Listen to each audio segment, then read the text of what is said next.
Assalamu alaikum guys, and welcome to another episode of Smile to Jannah. Don't worry, you guys aren't the only ones that aren't watching the Olympics. Rubbish, my friend, rubbish. Who is gonna watch the paint dry if we're sitting watching the Olympics, yeah? Who's gonna be there at the microwave, staring at it, whilst it goes round and round, warming up our rice, knowing they've got too much carbs and they're gonna go straight to the old belly? Is that stuff I've been doing? Am I projecting it on you? Well, that's for another discussion and another day. That's a genius.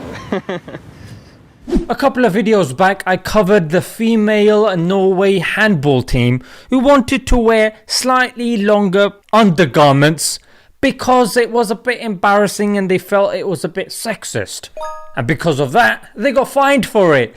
That's right. I'm seeing a trend now because even in these Olympics, a German gymnast has decided to cover the bottom part of her body when typically that's not done. Yeah, because again, because of sexism and because more and more women are wisening up to the fact that, why on earth do we have to display our body when doing these sports activities when the men just spend their time flipping more clothes than us and just ogling at us? And I know the Muslim women are like, thank you. This is what we've been telling y'all for all this time. And this is why we cover up as well. Obviously, they probably wouldn't be shouting like that and probably better spoken than me. But the main focus of this video is judo. Yeah, and two people in particular. Yeah, you've got somebody called Muhammad Abdul Rasul of Sudan who didn't face an Israeli opponent. Now, it is unclear to what his motives actually were, but the media and his opponent are more inclined to the fact that, it's probably in solidarity of the Palestinians and because obviously he doesn't want to legitimize us. But whatever it is, he hasn't come out and said anything yet. But the second individual, yes, right, Fet Nourin, he is ranked 31. He's Algerian, and he made it clear that the reason he didn't fight with the Israeli was because of the Palestinian cause. Yeah, he goes, we worked a lot to reach the Olympics, but the Palestinian cause is bigger than all of this. And because of this, he lost his accreditation and he got sent back home. His coach told the Algerian media, we were not lucky with the draw. We got an Israeli opponent and that's why we had to retire. We made the right decision. Now let's back it up for a minute right here. Hold your horses. The Olympics is the biggest competition these athletes get to compete in. These are the best athletes that these countries have to offer, and they have been sent forth as beacons to represent these nations. For them to even qualify for the Olympics, they have to be on peak performance. They have to be obsessed with their sport, training morning and evening and morning and evening, your dietary regime.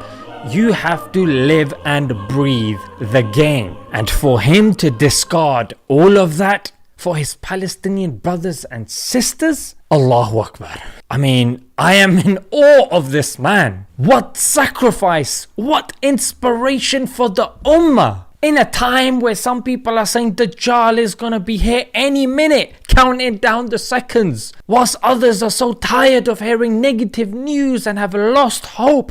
This individual exemplifies what the Quran is able to produce. Let's be frank. The Quran produced people like the Prophet sallallahu alaihi wasallam, like Ibrahim, Musa alayhi salam. Then we had the Sahaba, Abu Bakr, Umar, Uthman, Ali radiyallahu ta'ala anhum ajma'een. And then of course, I'm not saying the calibers are similar, but what I'm saying is the sacrifice. All of the people that I've mentioned, they are special because of the sacrifice that they've made. And nowadays, people find it very difficult to sacrifice even their job for their salah, their money for their kids, like sacrifice for the religion. Yeah, it's very difficult, especially when people are saying Palestine, even Arab countries are, turning their backs on the Palestinians. So for this individual to come forward and do what he did, yo, mashallah, may Allah bless you. And also the people that are making sacrifices on a daily basis,